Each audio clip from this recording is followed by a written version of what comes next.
21일 채택된 문재인 바이든 대통령 간의 한미 정상회담 공동성명이 나왔습니다. 소위 인도적 지원과 싱가포르 판문점 선언 등 김정은 정권에 도움이 되는 어이없는 문구들도 들어갔지만 북한 인권과 대만 해협 등 북한은 물론 중국이 불편해할 내용들도 다수 들어갔습니다. 보수 언론, 우파 성향 지식인들은 문재인, 김정은, 시진핑에게 큰 타격을 줬다는 식으로 얘기를 하던데요. 실제로 남한 정권이 문재인식 가짜 평화, 거짓 평화를 미국 측에 관철시키기 위해 애를 썼음에도 불구하고 자유와 인권으로 압축되는 역사의 도도한 흐름을 정면으로 거스를 수는 없었다는 느낌을 받습니다. 물론 자유인권의 보호 편적 가치를 실현할 디테일, 즉 구체적 내용이 결핍돼서 큰 의미를 갖지 못하고 왜곡될 소지도 많아 보입니다. 한미 간에 서로 다른 해석, 동상이몽을 하는 것이죠. 그러나 급속도로 진행되던 한국의 친북화, 친중화를 막는 약간의 브레이크 역할은 할 수 있을 것 같습니다. 결국 남은 것은 주님의 뜻을 이뤄낼 남은 자의 기도입니다. 좀 더 구체적으로 보면 이렇습니다. 양국은 성명서에서 우리는 북한의 인권 상황을 개선하기 위해 협력한다는데 동의하고라고 언급했습니다. 북한 인권을 철저히 외면해온, 심지어 북한의 탈북자들이 자유와 정보의 전달도 못하도록 막는 대북전단 금지법까지 제정한 문정권 입장에서는 절대로 넣고 싶지 않았을 내용일 겁니다. 그럼에도 불구하고 들어간 거죠. 물론 성명서에 정치범 수용소나 기독교인 탄압, 탈북자 강제 송환 등 구체적인 북한 인권의 탄압 내용들이 누락돼 있지만 북한 인권 개선을 명문화한 것만으로도 김정은은 불편해할 수밖에 없습니다. 아마도 문 정권이 이 성명서에 구체적 내용이 없다는 점을 이용해서 인권 개선을 한다는 명목으로 이 노적 지원을 가장한 대북 체제 지원, 정권 지원에 드라이브를 걸 가능성도 높아 보입니다. 성명서는 이어서 가장 도움을 필요로 하는 북한 주민들에 대한 인도적 지원 제공을 계속 추진하기로 약속했다고 밝혔습니다. 제가 오랜 기간 계속 말씀드린 것처럼 북한에 대한 인도적 지원은 어떤 식이건 북한 체제 지원, 정권 지원이 될 수밖에 없습니다. 따라서 성명서에 나오는 인도적 지원이라는 표현은 문재인 정권과 남한 대형교회, 미주의 상당수 보교회 등이 영유아, 임산부, 취약계층 지원을 가장해서 김정은 정권을 도울 수 있는 길을 열게 될 것입니다. 아마도 문 정권이 이런 표현을 가장 큰 성과로 생각할 것이고요. 아마 인도적 지원 앞에 가장 도움을 필요로 하는 북한 주민이라는 수식어를 붙여놨습니다. 미국 입장에서는 일종의 제동장치를 걸어놓은 셈이죠. 남한 정권이 북한에 대한 소위 인도적 지원을 해달라면서 졸라대면 그 지원은 가장 도움을 필요로 하는 북한 주민에게 가지 않는다고 거부할 수 있는 일종의 비토권을 붙여놓은 셈입니다. 성명서는 또 우리는 2018년 판문점 선언과 싱가포르 공동성명 등 기존의 남북 간, 북미 간 약속에 기초한 외교와 대화가 한반도의 완전한 비핵화와 항구적 평화 정착을 이루는 데 필수적이라는 공동의 믿음을 재확인하였다. 바이든 대통령은 또한 남북 대화와 관여, 협력에 대한 지지를 표명하였다고 밝혔습니다. 이런 부분도 북한 구원이라는 창으로 들여다보면 독소조항입니다.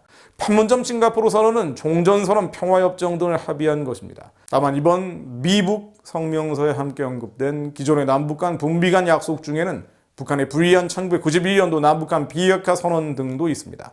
그러나 바이든이 남북 대화와 관여, 협력에 대해 지지했다는 표현을 덧붙여서 문재인식 가짜 평화, 거짓 평화를 지지한다는 일종의 공증을 해버렸죠. 물론 북한이 대화의 문을 닫고 있어서 큰 의미를 갖지 못할 수 있지만 외교적 선언은 말 한마디만으로도 육중한 정치적 의미를 갖습니다. 북한 인권 개선이라는 표현처럼 말이죠. 다만 여러 가지 위험스러운 표현에도 불구하고 우리는 북한을 포함한 국제사회가 유엔 안보리 관련 결의를 완전히 이행할 것을 촉구하였다는 또 다른 안전장치도 있더군요. 문 정권은 집권 기간 내내 전 세계를 돌면서 유엔의 대북제재 완화를 호소해 왔는데요. 이번에 유엔의 안보리 관련 결의 중 가장 중요한 대북제재 이행을 촉구한 것입니다. 조만간 김여정의 독살스런 비판 성명이 나올 것 같기도 합니다. 어쨌건 북한 문제의 몇 가지 독소 조항을 제외한다면 전체적으로 북한은 물론 중국에게 아픈 말들이 많습니다. 가령 성명서에는 규범에 기반한 질서를 강화하기 위한 한미일 3국 협력의 근본적인 중요성을 강조하였다고 했습니다. 규범에 기반한 질서는 규범을 따르지 않고 있는 북한과 중국을 지칭할 때 흔히 쓰는 말입니다. 한미일 안보 협력도 김정은과 시진핑 모두 극도로 싫어하는 표현들이죠. 또 한국과 미국은 태평양 도서국들의 협력 강화에 대한 지지를 재확인하고 쿼드 등 개방적이고 투명하며 포용적인 지역 다자주의의 중요성을 인식하였다는 말도 나옵니다. 한국이 쿼드에 가입하지 않은 것은 잘못된 일이지만 어찌됐건 지지를 표명했습니다. 이것도 시진핑을 자극하는 내용이죠. 나중에 기회가 되면 자세히 말씀드릴 수도 있습니다만 중국을 거명하지 않으면서도 중국을 겨냥한 내용이 두 개 있습니다. 바로 남중국해와 대만에 대한 중국의 위협을 간접 표현한 것이죠. 중국이 핵심 이익으로 보는 이 두 가지 이슈를 공동성명에 명시하는 데는 미국 측의 강력한 요청이 있었다고 합니다. 그동안 문재인 정부는 미국 등 국제사회 요청에도 불구하고 북한 인권은 물론 대만 문제 등을 외면해 왔죠. 이번 정상회담에서 미국이 강력히 이들 이슈를 요청하면서 북한 인권 문제와 함께 포함된 것이라고 합니다. 정상회담이 예상보다 길어진 데는 두 문제에 대한 양국 간 격론 때문이었다고 언론은 보도하고 있습니다. 도대체 북한 인권이라는 표현을 넣는데 왜 이걸 격론을 벌여야 되는지 알 수 없습니다. 이사야 40장 15절 말씀 읽고 기도하며 마무리합니다. 보라, 그에게는 열방은 통의 한 방울 물과 같고 저울의 적은 티끌 같으며 섬들은 떠오르는 먼지 같으니 레바논 짐승들은 번제 소용에도 부족하겠고 그 삼림은 그 화목 소용에도 부족할 것이라. 그 앞에는 모든 열방이 아무것도 아니라 그는 그들을 없는 것 같이 빈 것 같이 여기시느니라. 하나님, 열방이 분노하며 정사와 권세가 하나님을 대적하는 온갖 모략을 꾀한다고 해도 열방은 통에 한 방울 물과 같음을 저희들이 알고 있습니다. 저울에 적은 티끌 같고 섬들은 떠오르는 먼지 같음을 알고 있습니다.